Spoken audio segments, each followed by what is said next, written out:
Supabase is a popular development tool that handles things like your authentication, your database, and file storage.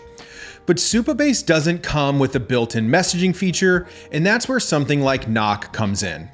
Most Supabase messaging integrations stop at processing events from the auth table, or they require you to write serverless functions.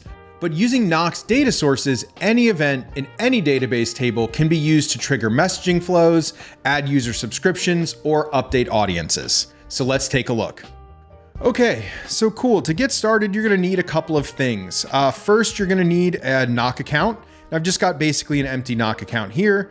Then you'll need some sort of database structure in Supabase. Here I've got a pretty simple one where I've got a post table and a subscriptions table, and then I'm using all of the built-in auth tables that Supabase comes with. And then I just built this very simple user management app where we can add users, add posts, and subscriptions directly from V0. So let's head back into Knock and get started by connecting Knock to Supabase using database webhooks. So the first thing I'll do is come down to platform sources, and then I'll find the Supabase template. And here we're already listening for auth users insert and auth users update events to identify users. So I'll go ahead and just accept those as the default and go ahead and create a new connection. From here, I'm going to copy this URL, and then I'm going to head back into Supabase, and then we'll head out to database webhooks, and then we'll come over to webhooks and create a new hook. So we'll give this a name like auth hook. And then we'll actually select the auth users table. And here we're going to listen to insert and update events so that anytime a user is created or updated, we'll update those properties in Knock. This is going to be an HTTP request, and we are going to post to the URL that we were provided by Knock. And then we'll go ahead and click create webhook. Cool. So now that that is successfully connected, let's go ahead and let's add a user. So I'm going to click in here and I'm going to say, we'll just do a test one for now. test@test.com. We'll give it a default password, and then we'll just say testing and click create user. And I'll ignore that password thing. And then if we hop back into Knock, we should have received that event from Supabase, and we can continue to the next step where we just add mappings.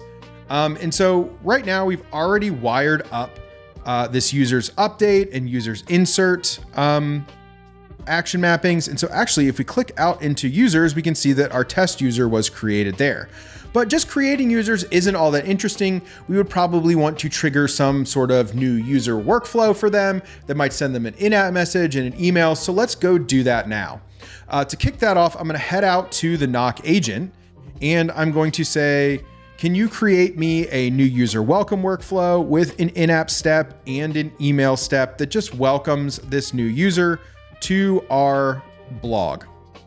Cool. And so with this prompt, the Knock agent is going to go off and do some work in creating a workflow for me behind the scenes that I can then map directly into my event action mappings. And so the Knock agent is just going to spin for a second. It's going to load up all of the email templates and visual block types that it needs to create these different message templates. And then what we'll be able to do on the other end is now we can actually create a new user from our user management app. Then we should be able to see that in-app message come in.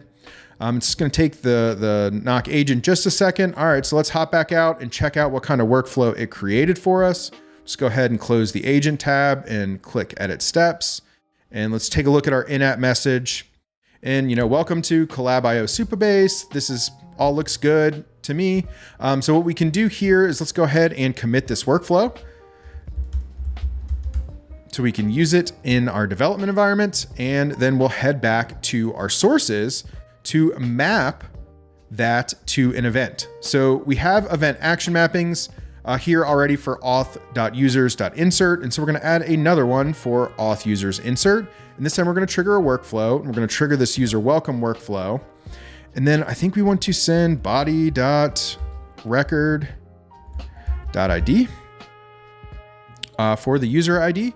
And then for the data, we can just leave that blank for now since we're not passing anything in. Okay, so I'm gonna go ahead and save my changes. And then knock is going to prompt me to recommit my workflow because I've changed its trigger type from an API call to this database webhook. So say update trigger and go ahead and commit it. And now this should be live. So what we can do now is if we come back over here into our user management app, let's go ahead and click add user, and I'll make this a real user this time, and I'll use my knock email address, still with a really unsecure fake password.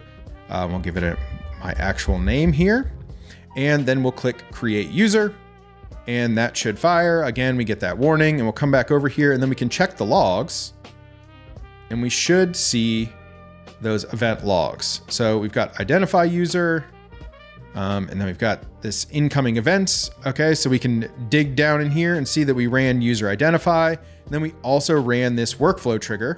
And so if we come back into our user management app and set our active user, we can see that in-app message that we just created as a part of that workflow step that got sent and redirected to the user.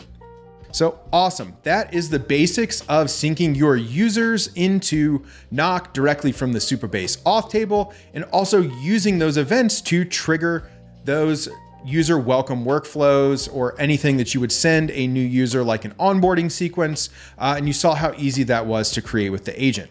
Now, let's take this a step deeper, because a lot of other Supabase integrations will allow you to listen to auth table events, but Knock is really one of the only ones that lets you listen to any database event. And I'm going to show you how we can use that to create a more SaaS-like transactional flow. Okay, so I'm back here in my mappings, and what we're going to want to do is let's come over to settings and make sure we've grabbed that URL. To sort of show you how this works on the back end, the way that we're able to do this is that we actually process and normalize event types across these Supabase tables. So when you send a database webhook from the auth table or any other table for that matter, there are a couple of different properties that get parsed out in that object, right? We've got the schema, the table, and the type. And so what we do is we reconstruct those into one normalized event type so that you can listen to any schema, any table, and any event and have mappings that are specific to just that thing, which is really, really cool. And we do that using this little JavaScript snippet here that you can customize to extend however you want if you're creating your own thing. So cool. So let's hop back into Supabase, and we're going to add a couple more database webhooks.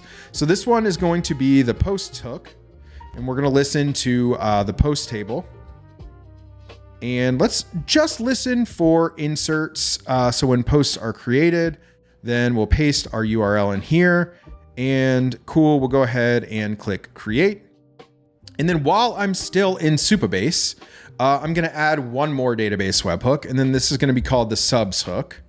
And this is going to be for subscriptions. So subscriptions. Public subscriptions, there we go. And again, we're only going to listen for inserts right now, but we might also want to listen for updates and deletes.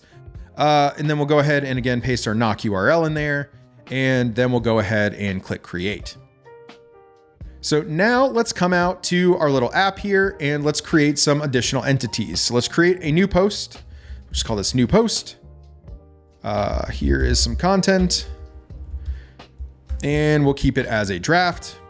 And then what we'll do also is we'll come into subscriptions, and they'll say add a subscription for testing into new post. And really what I'm doing is I'm doing these so that I just can forward those events to Knock. And here we can see that we received the public posts insert and the public subscriptions insert, but we didn't process them because there aren't any mappings. But this allows me to look at the event payload, and then I can really easily use this test data to create a new mapping. So what I'm going to do here is click create a new mapping, and instead of trigger workflow, we are going to set an object. So the collection for this object is going to be posts, and then the body is going to be body.record.id. Objects in Knock are a data structure that you can use as like a recipient list, And what we'll do here is subscribe users to posts in Knock so that we can use a pub sub messaging flow so that when we trigger an event on a particular post, Knock will automatically fan out to all of its subscribers and let it know about whatever changes we want. So there we've got our public post insert mapping. So let's go ahead and save those changes. Let's hop back out to our logs and click into subscriptions. And then what we'll do here is we will also add a mapping. And then this is going to be subscribed to object. And so this is going to be in the post collection. The object ID is going to be body.record.post ID. And then the recipient is going to be body.record.user ID. And so that's going to create a relationship between the post and the user that we can use for messaging down the line. So cool. Let's go ahead and click some save changes real quick. And then I'm going to hop back into my app. Let's go ahead and create a new post. And this one is for real. Let's call this Supabase demo. And this will be published, and here's some content. Can't remember exactly what we're saving into Knock, but it might just be the title. Cool. And then we can come back in here. And now that we've created that post, let's go and add a subscription, and we'll add a subscription from Jeff to the Supabase demo post, and we'll click create. And then if we head back in here and open up our logs, we should see those events come in and that they actually did the actions in Knock that we mapped them to. So what that allows us to do is to come out here to objects, and there we've got an object with an ID, and we probably should have synced the name, but that's a miss on my part. Now, if we come over to subscriptions, we can see that that user is subscribed and there are 0 properties on that subscription. And then let me show you how we would actually use this to generate a notification. And we'll use the agent again, and we'll say, I'd like to create a post update workflow that will be triggered for objects in the post collection as the recipient. And this should just contain some details about the post update that the user might find interesting.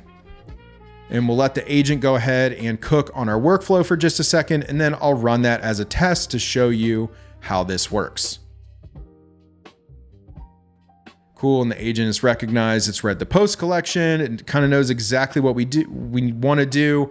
And that's the benefit of the agent, is that it can access all of the resources and all of the context available in your Knock account to create these messaging workflows for you. And then it should be really easy for us to come in here and test. And so while the agent is cooking, I'm going to actually open up objects in a new tab, and we'll just make sure we grab that object ID. So we'll copy that to the clipboard and then check back in on our agent. Cool. And so we should be able to come back out here to post updates. And we can see here that it sends an in-app notification and then sends an email. We'll close the agent out just to give us a little bit more room. And we can check out the template real quick and just see what it created for us. Okay, kind of bare bones. We didn't really store a lot of schema inside of our object, but that's all stuff you could have synced in from Supabase, properties that we could have synced in from the Supabase database event. And so if we go ahead and run a test, we can select object, and then that object will pre-populate. And then I've got some test data down here that I've already input, and we can go ahead and click run test. And Knock is going to run that workflow for this object as the recipient. Then it's automatically going to look at those object subscribers and fan out and process that workflow run for them as well. So if we hop back into our little user management app, we should see an in-app notification waiting that just gives us some of those post updates that we set in the previous step. Awesome. So now you can turn any Supabase database event into a messaging flow in Knock without writing any code. Part of what makes that possible is Knock's data sources, which integrate with services like Supabase, WorkOS, Clerk, and more. You can even write your own custom integration as long as it can send HTTP events. So check it out and let us know what you think.